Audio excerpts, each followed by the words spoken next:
Man ana man ana man ana laulakum. Assalamualaikum warahmatullahi wabarakatuh. Pelajaran kita pada pagi hari ini adalah perjalanan dakwah Rasulullah di akhir kehidupannya di Mekah sebelum hijrah ke Madinah. Ada beberapa peristiwa yang bisa kita sampaikan.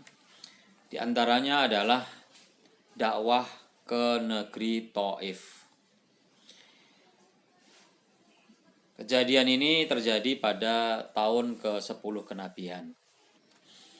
Sebelum ini Rasulullah berdakwah dengan mendapatkan pembelaan dari Abu Thalib. Tetapi setelah Abu Thalib meninggal dunia, Rasulullah tidak ada pegangan yang akan melindunginya. Orang-orang Quraisy semakin berani untuk menghalang-halangi dakwah yang dilakukan oleh Rasulullah. Maka Rasulullah kemudian berpikir untuk mencari tempat perlindungan bagi beliau dan para sahabatnya, agar dari negeri tersebut beliau bisa menyebarkan agama Islam tanpa ada rintangan yang berarti.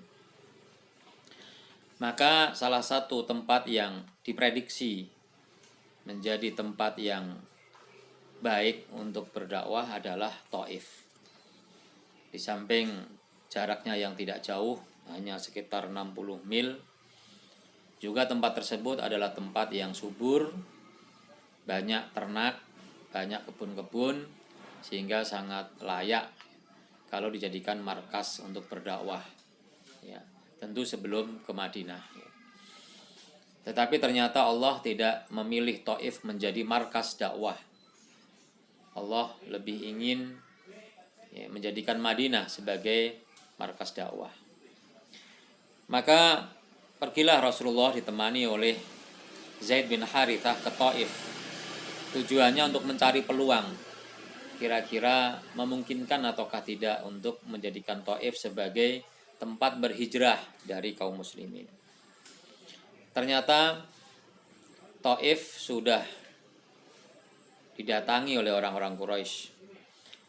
Disebarkan berita-berita kebohongan tentang Rasulullah.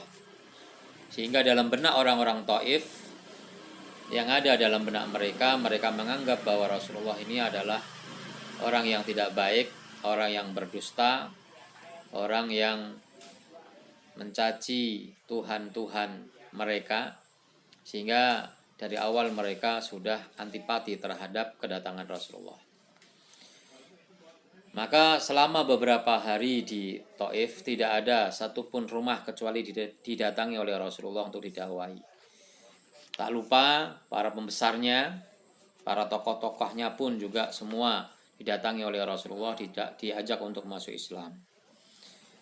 Ada beberapa tokoh yang sangat terkenal yang kemudian diajak masuk Islam tapi mereka menolak. Di antaranya adalah Abdul Yalail, Mas'ud dan Habib. Mereka diajak masuk Islam dan semuanya menolak, bahkan melontarkan kata-kata yang kotor dan kasar. Tetapi penolakan yang dilakukan oleh tokoh-tokoh Thaif itu tidak membuat Rasulullah kemudian putus asa. Beliau tetap berdakwah, mengajak rakyat biasa, mengajak orang-orang yang miskin, rakyat jelata untuk masuk Islam. Tetapi ternyata mereka belum mendapatkan hidayah. Mereka juga menolak ajaran Islam. Sampai mereka berlaku kasar kepada Rasulullah, bukan hanya dengan kata-kata tapi juga dengan perbuatan. Mereka melempari Rasulullah sampai kaki Rasulullah berdakwah. Maka dengan kejadian itu Rasulullah memutuskan untuk meninggalkan Thaif dan tidak memiliki harapan untuk menjadikan Thaif sebagai markas dakwah. Maka dalam keadaan berdarah-darah Rasulullah meninggalkan Thaif, dan di tengah perjalanan beliau melihat satu kebun yang ternyata kebun itu adalah milik Syaibah bin Rabi'ah dan Utbah bin Rabi'ah, salah satu anak dari tokoh Quraisy yang juga memusuhi Islam. Ketika mereka melihat Rasulullah dalam keadaan yang menyedihkan seperti itu, ternyata mereka secara kemanusiaan ya, merasa kasihan kepada Rasulullah. Maka mereka memberikan beberapa biji anggur, ya, beberapa buah anggur kepada Rasulullah, tapi tidak menyerahkan sendiri, tetapi melalui ya kan, budaknya yang bernama Addas. Lalu Addas kemudian menyerahkan anggur itu kepada Rasulullah dan Zaid bin Harithah. Dan ketika makan, Rasulullah membaca Bismillahirrahmanirrahim. Inilah yang kemudian, pemandangan ini yang kemudian menjadikan Addas merasa terheran-heran, karena Addas tidak pernah mendengar ada perkataan tersebut diucapkan oleh orang Quraisy. Maka Addas kemudian bertanya kepada Rasulullah, ya kan, siapa namamu? Ya kan, dan apa yang kamu ucapkan tersebut? Maka Rasul mengatakan, aku adalah Muhammad utusan Allah, ya kan? Dan yang aku ucapkan adalah kata-kata pujian kepada Allah. Maka Rasulullah kemudian bertanya, dari mana kamu dan siapa namamu? Addas menjawab, aku adalah Addas, aku berasal dari negeri Ninawa.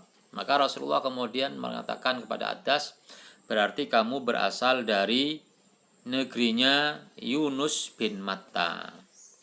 Maka Addas tambah heran, loh dari mana kamu mengetahui nama Yunus bin Matta? Ya kan, tidak ada seseorang yang mengetahui nama Nabi kecuali dia adalah Nabi. Maka Rasulullah kemudian mengatakan, ketahuilah wahai Addas bahwa aku adalah utusan Allah dan Yunus adalah saudaraku sesama Nabi. Dia adalah Nabi, aku juga Nabi menjadi utusan Allah. Maka Addas kemudian mencium kaki Rasulullah, ya kan, mengakui kebenaran Rasulullah. Melihat pemandangan seperti itu, kedua majikannya merasa heran. Lalu dia bertanya kepada Addas, Addas, apa-apaan kamu ini? Kenapa kamu begitu akrab dengan dia? Kenapa kamu mencium kakinya? Maka Addas kemudian mengatakan, orang itu adalah orang yang baik. Dia bisa menceritakan adanya seorang utusan dari negeri yang sangat jauh dari tempat ini. Siapa nama Nabi itu? Ya kan? Kata Addas, namanya adalah Yunus bin Matta. Ya kan? Maka sifat orang ini sama dengan sifat Nabi Yunus, yaitu sama-sama memiliki sifat yang jujur, sifat yang baik, yang dermawan, dan sifat-sifat kenabian yang lainnya. Maka kedua majikannya pun kemudian tertawa terbahak-bahak dan kemudian mengatakan kepada Addas, wahai Addas, bukankah kamu beragama Nasrani? Iya, aku agamanya Nasrani. Mereka katakan, tetaplah kamu berada dalam agamamu, sesungguhnya agama kamu lebih baik daripada agamanya. Nah, ini menunjukkan bahwa satu nabi dengan nabi yang lainnya itu adalah memiliki kesatuan risalah, kesatuan misi. Dan ketika seseorang mengetahui kisah nabi-nabi terdahulu, maka tentu dia tidak bisa mendapatkan kisah itu kecuali dari wahyu Allah Subhanahu wa taala. Maka apa yang didengar oleh Addas menunjukkan bahwa Rasulullah telah diakui kenabiannya oleh seseorang yang tidak pernah dikenalnya dan hanya tahu bahwa dia berasal dari negeri di mana di sana juga diutus seorang nabi. Maka pelajaran yang bisa kita ambil dari kisah ini adalah bahwa dakwah itu tidak boleh berhenti. Ketika dalam satu daerah tidak memungkinkan untuk berdakwah, maka harus mencari tempat yang lain untuk berdakwah. Ketika satu komunitas tidak bisa didakwahi, maka mencari komunitas yang lain untuk didakwahi. Yang kedua adalah bahwa seorang nabi itu adalah memiliki sifat-sifat kenabian yang mulia seperti kejujuran, kedermawanan, menjadi orang yang baik, sering membantu, dan lain sebagainya. Karena itu disaksikan oleh Addas tersebut. Nah, kemudian yang ketiga adalah bahwa orang kafir tidak pernah rela agama Islam ini mendapatkan tempat di hati manusia. mereka senantiasa berusaha untuk memusuhi agama Islam, karena agama Islam dianggap sebagai agama yang menimbulkan ya kan terhalangnya gerak-gerik mereka, ya kan, memiliki banyak aturan dan memiliki ya kan penghalang-penghalang atas kegiatan-kegiatan yang dilakukan oleh mereka.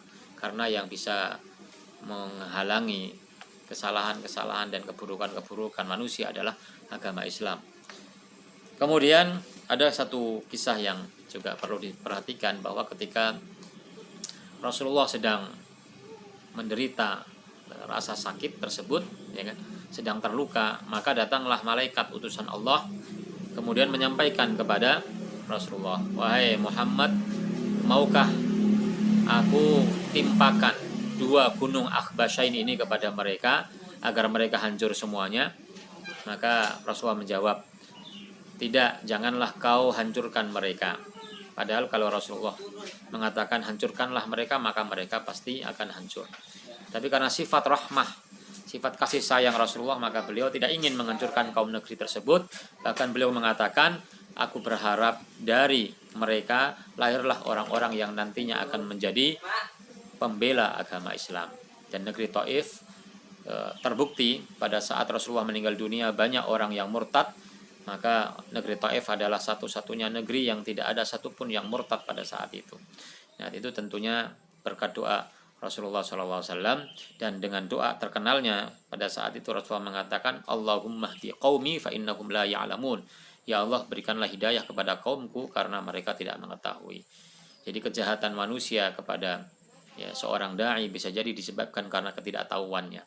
Maka jangan buru-buru mendoakan keburukan kepada manusia yang lainnya, karena bisa jadi mereka melakukan kejahatannya itu disebabkan karena ketidaktahuannya. Maka di antara doa yang diajarkan oleh Rasulullah adalah doakan agar mereka mendapatkan hidayah dari Allah.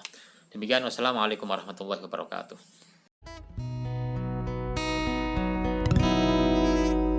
من أنا